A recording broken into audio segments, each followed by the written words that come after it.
I'd also like to thank all of our witnesses who've taken the time out of their very busy schedules to provide testimony to the committee here today. And I want to extend a special welcome to a fellow Cincinnatian, Terry Sagerberg, whom I'll introduce in a little while. Record high oil prices are causing airlines to downsize capacity, eliminate destinations, and raise fares, even as demand for their services remains high. In 2000, passenger and cargo carriers spent $16 billion on jet fuel. That was back in 2000. Last year, they spent $41 billion, and they're expected to pay $61 billion this year. So from 16 to 61 in the course of 8 years. This rise in jet fuel will ground millions of travelers. The full impact of the service cuts and increased costs won't be felt until 2009 because most aren't slated to go into effect until this fall.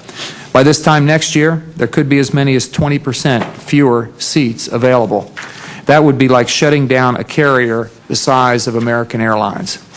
Rising costs and reduced access of air services is impacting the entire economy. Small businesses consistently rank as one of the hardest hit sectors when it comes to fluctuating costs and remain particularly vulnerable to the continuous rise in the cost of air travel and cargo. At the same time, these small businesses are coping with a near recessionary economic environment coupled with an increase in the overall cost of doing business. In particular, small companies are being hit with rising energy costs and rising employee health insurance costs. Because these firms often have razor-thin margins and very competitive pricing, passing on the cost increase to their customers could result in loss of sales. Over the long term, it could cost them their business itself. They could literally go out of business. The impact of high costs of jet fuel and air service for companies such as airlines and resorts and hotels is particularly significant. Unless action is taken by Congress, conventional oil supplies will remain tight in the years ahead.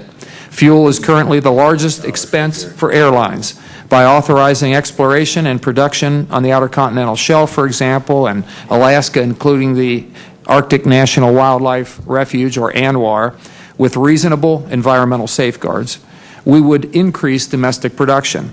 This would keep the cost of oil from rising as fast and make us less dependent on foreign oil. It would also give the nation needed time to develop diversified fuel sources, including clean coal and nuclear energy, and develop and implement a balanced, coherent national and global energy policy. A majority of Americans now support opening up areas to drilling.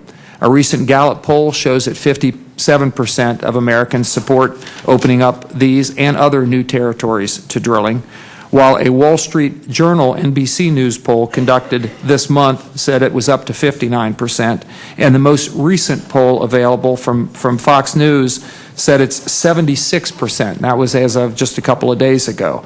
They say essentially drill now.